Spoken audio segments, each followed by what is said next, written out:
I can just tell you right now, though, I'm not going to be making one of those videos that like teach you how to wash your coochie. That's just not going to be me. You know what I'm saying? That's not my ministry, but there are plenty of girls on the YouTube who got you, sis. Don't even trip. Hey, y'all. Welcome to my YouTube channel. I never thought that I would say that. But you know what? Your girl Corona is a hell of a drug, okay? Because the bitch is here. Here I am. But I'm actually so excited to be starting this new journey with y'all. It has been a really long time coming, but I do think that this is a step that kind of makes a lot of sense for me right now, just in terms of where I am in life and in my career. And I'm just really excited to share like kind of what I have planned for the channel. I can just tell you right now, though, I'm not going to be making one of those videos that like teach you how to wash your coochie. That's just not going to be me. You know what I'm saying? That's not my ministry, but there are plenty of girls on the YouTube who got you, sis. Don't even trip. You are going to want to subscribe, just an FYI. And I also want to talk about how I think Megan Thee Stallion is the reason why we're actually all stuck in the house right now. But before we get there, I know that some of y'all are probably wondering. The fuck are you? I'm Cecily. I'm a writer. I'm also kind of an entertainment journalist, but not in a traditional sense. But what basically happened was, I had my own personal blog that I'm not going to share here because it's embarrassing. And then in 2012, I won a contest to write for this OG feminist blog called Feministing. I wrote about politics and women's issues, but the pieces that really slapped were the ones where I was giving kind of a feminist take on shit that was happening in pop culture. I really got to stand Rihanna as a feminist icon. I got to drag Miley Cyrus for cultural appropriation.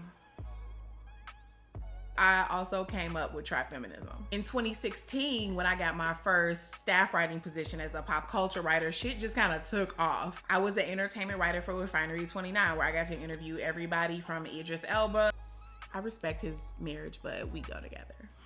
To my personal icon, the baddest bitch, Trina. Then I became senior entertainment editor at Nylon magazine, and I got to profile Baby Mother, Young M.A., Cash Doll, Miss J. Alexander. I've also been published in the New York Times 3 times. I'm in this documentary about Black women's relationships at a beauty supply store called Black Girl Church. That's like a dream. Nothing intimidates us. Right now, I'm working on my first book, Notes from a Trap Feminist. Basically, I'm a feminist turned media girl. But as you can see, I'm also fat. You know, these people on the internet know me as Bad Fat Black Girl, and some folks would say that I'm a plus size influencer. But I think that fat girls deserve more than good angles and cute clothes. Don't leave here lying saying that I didn't say that an outfit and an angle wasn't important. Don't do that. We don't lie here on this channel. I think that we deserve to be acknowledged as fully human. I think that we deserve to have high ass standards. I think that we deserve to take up space. I think we deserve more space. So I'm always trying to push that agenda. I basically need people to understand that fat bitches can be bad bitches too, and I'm not really here to argue about it. Period. I'm also a Capricorn. I'm a Sagittarius rising. I'm a Virgo moon. I'm from Chicago. Real solid bitch out Chicago. Born and raised. I'm from the South Side. I'm queer. I'm a hoe. I like my nails long. I got a bunch of homegirls. I have a master's in gender and sexuality studies. I did a thesis on Black girls and memes. It was called Bitches Be Like. So that's who I am and what I'm about. And I'm hoping to bring all of that to my channel. I want to talk to y'all about pop culture, about what it was like to interview some of y'all faves. I want to keep interviewing y'all faves. I also really want to make sure I interview just regular folks. I want to talk about feminism. I want to talk about how I just really cannot stand for anyone else in the same way that I stand for Beyonce. I want to cape for Black women at all times. I want to take y'all on trips with me to the beauty supply store. Oh, I want y'all to meet my friends. I actually wouldn't mind revisiting some of the old pieces that I've written and kind of talking through them here. It's a lot more fun to talk through stuff sometimes than it is to write about it or read about it. I want y'all to understand why my friend Amber is exactly right, that heterosexuality is the ghetto. I want to talk about female rappers. I want to talk about female rappers like a lot. I love a rap bitch. I want to talk about why short niggas got big. Ooh. I basically plan on talking back and turning up. I also really want to know what kind of videos you want to see from me. My comments are definitely open for you to tell me what kind of content you want. It's actually kind of crazy how excited I am to start this channel because, as I kind of mentioned, I never expected to have a YouTube channel. I was just really against the idea for a long time. I had this unrealistic fear that getting on YouTube, people have suggested that I get on YouTube, but I had this unrealistic fear that they were just saying that because I had a big personality, and I'm like, oh, y'all want everybody who is smart to have a YouTube.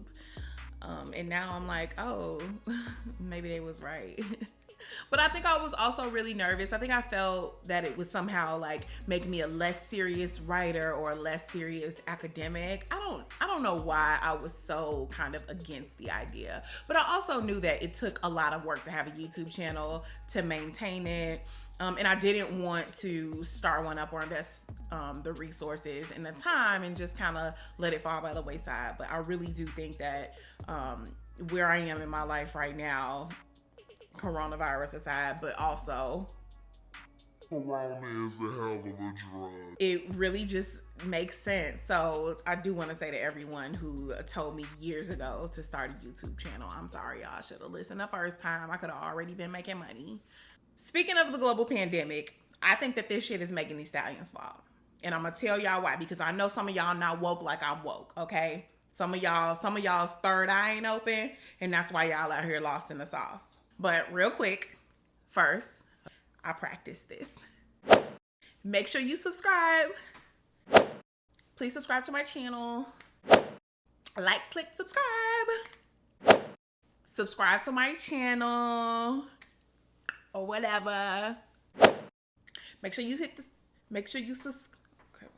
I don't know where the button is gonna be at. Make sure you subscribe. Subscribe. You get all the update.